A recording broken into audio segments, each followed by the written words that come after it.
This is 20 questions with Hannah. Question number 1.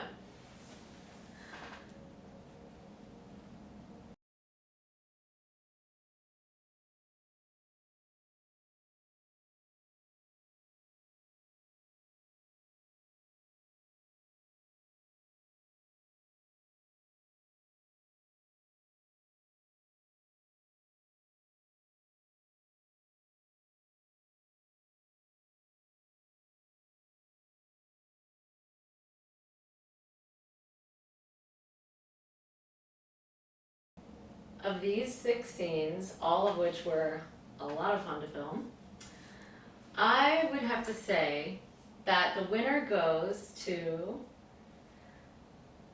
Cadence Takes the Pie. That was filmed with Cadence Lux and Carly Salinas in July of 2016, I believe. And that was just a really, really fun wham. I'd say the energy in the room was really good, and the acting was just, totally spontaneous, and it just all came together in like one totally hilarious misadventure. Cadence Lux is brilliant. And she definitely had some winners in that one. So I would say that Cadence takes the pie, takes the pie. Question number 2.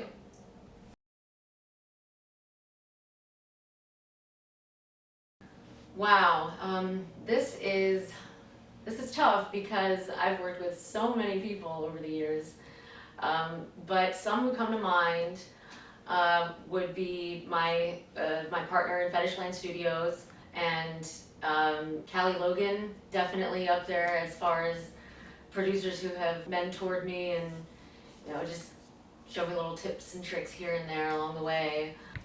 Habits that I've picked up. Well, I'd say that generally just being a workaholic. I tend to surround myself with other workaholics. Question number 3.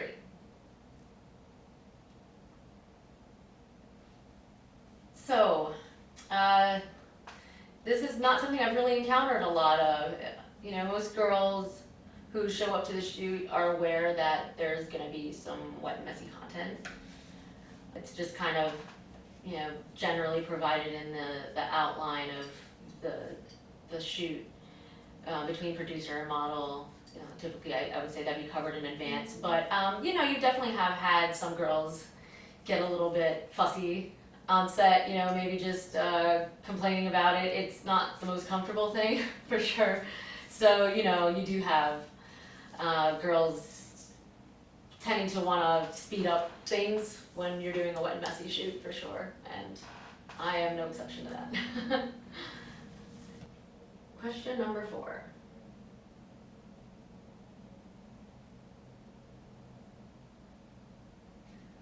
How I feel about that is, okay, well, I'm used to this, right? I usually get tortured and abused in a lot of my clips, so this one's just no different. And in this case, I'm just the one getting like that end of the treatment versus, someone else. But you win some, you lose some. I would say, I don't really take it personally or, really get upset about it because it's just part of the job. Question number 5.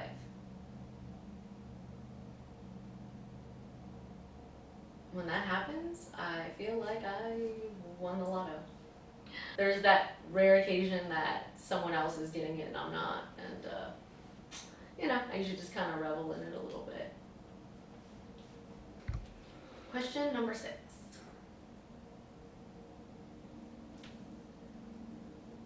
So I would say that the biggest factor in determining who gets it and who doesn't is going to come down to schedule. A lot of the times on multi-girl shoots, particularly with whams, the scheduling has to kind of just perfectly align, because if one girl's getting slaughtered and the other one isn't, well, you have to kind of factor in what you have going on for the rest of the day. So if it's this girl's turn to be leaving, you probably want to just finish her off with a nice little pie to the face. And as for the other girl, you want to keep her clean so that you can like minimize reapplication during the shoot and be most efficient. But I would also say sometimes it comes down to the script as well. So depending on the roles, that would also kind of like be a factor in who I would just make the victim in that shoot. This is question number 7. Question number 7.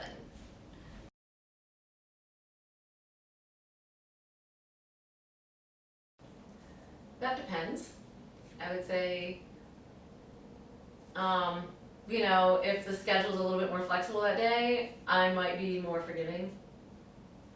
But the truth is that it's very hard to coordinate wham shoots. Again, like I said, especially when there's multiple girls involved, and there's travel involved, and things don't just always work out, in reality as they do on paper. So I guess, sometimes I'm more like, oh, God, another wham. And then sometimes I'm like, cool, another wham. Just depends. Question number 8.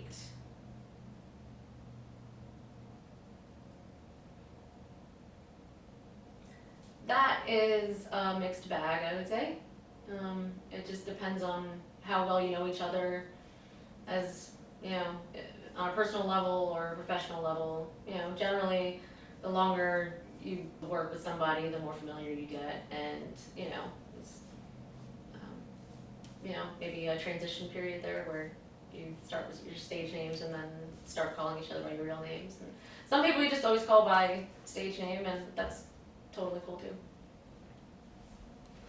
Question number 9.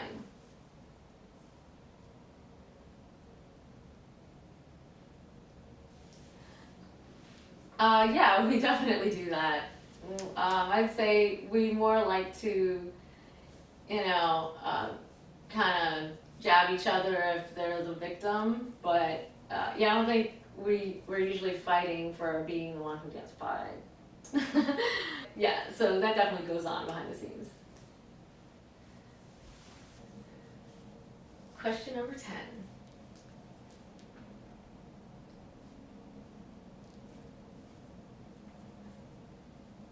Yeah, so I, fortunately haven't encountered any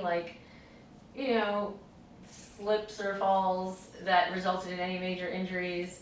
There is the occasional, thumbtacks from holding up the plastic, and pie tins. That's another thing to look out for. So I've seen minor things result from those, but generally we're pretty safe and take precautions to avoid any major disaster. So yeah, I would say minor things at most. Question number 11.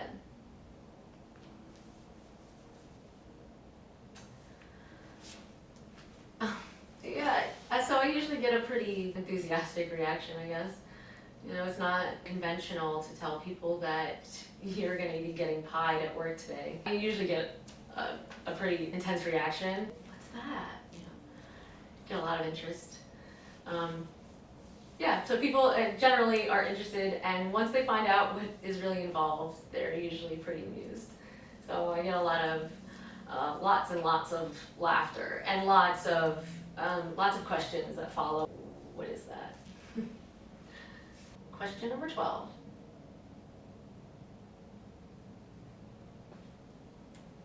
We always consider all requests at Fetishland Studios.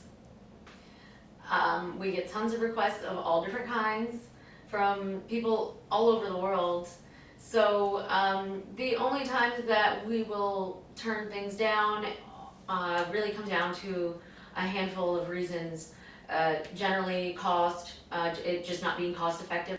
And that's even rare, and the other is legal issues. Obviously, we don't shoot anything that's unlawful, but regardless of what the request is, we always try to work with the customer and are always respectful of whatever their request is. So even if it's not something we shoot, we'll usually try to offer some alternative option, and a lot of times we're able to work out something that that's appealing to the customer. Question number 13.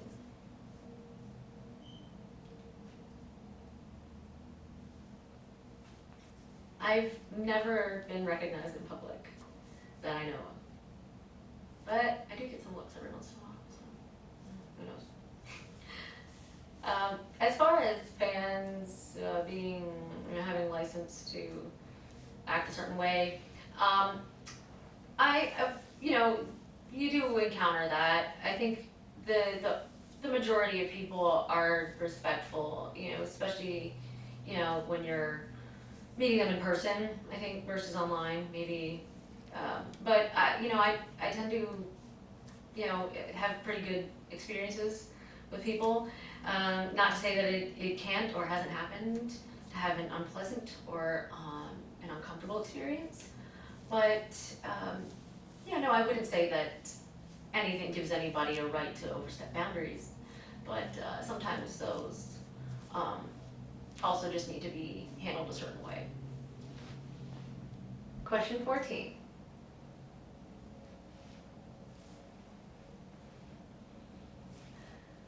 Have I ever considered going to Hollywood? The thought has been there. Is it something that I have actively pursued? No. I definitely say no. I have my hands full with the work that I do currently, and that has been occupying my time for 9 years now. Maybe one day. Who knows, right? 16, right? Question 15.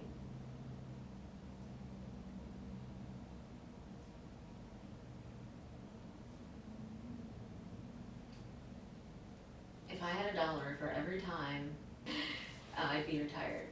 No. Yes, I've definitely encountered uncomfortable situations. I've probably traveled, I don't know, 1,000,000 miles between air and land travel myself, just in the last decade. So yeah, I've been to a lot of different places, and many times have been unprepared for whatever the situation was. I've run out of gas and broken down, and places where things weren't accessible. I just had to find my way out of those situations. How do I handle it is just case by case. I just handle it how you have to at that time. There's so many different possibilities in that spectrum. It would be hard to just generalize it and say I handle it this way. So yeah, just do the best that I can at the time, I guess. That's what I have. Question 16.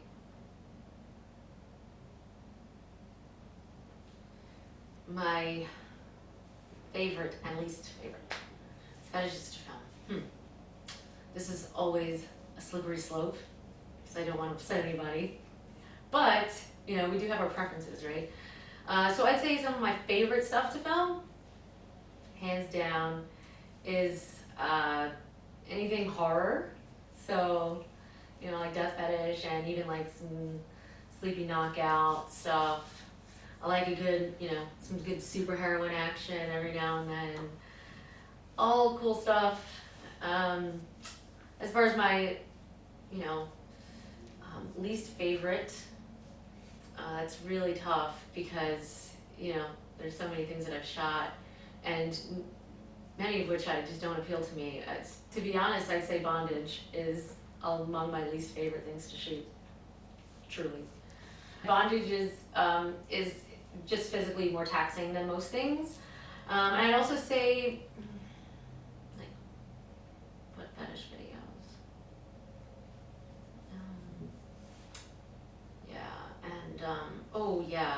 Armpit licking? Not my fave. Anyway, question 17.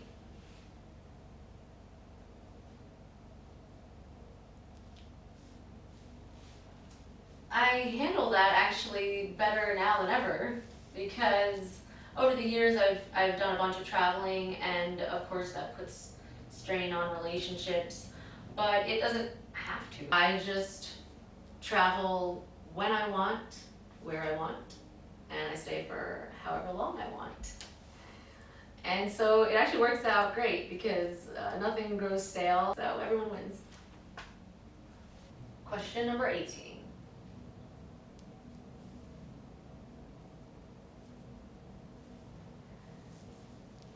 Well, I'd say actually what most people don't know about me that I encounter in my day-to-day life is that I am a freelance producer. So when I tell people that I am a freelancer and that I travel full-time, they usually start asking more questions. Question 19.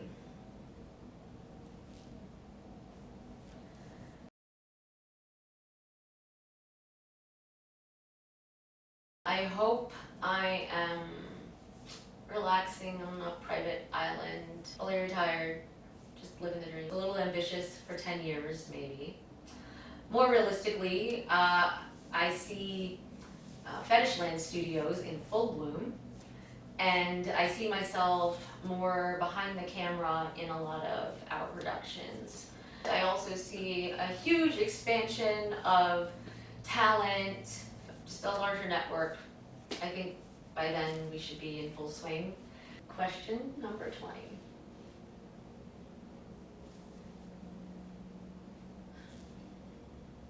I don't have a very strong opinion here, one way or the other, I would say. But to be honest, I have sort of started to lose interest in the show over the last few seasons. So although it's not as captivating to me anymore, I would say it's still a great production, and it's loaded with lots of great talent. This has been 20 Questions with Hannah. This was a custom video filmed for one of our custom bands. I hope you enjoyed it, and maybe even learned a little bit about me. If you're interested in your own custom video, please visit the site listed below and fill out the form, and we'll get back with you shortly. Thanks for watching.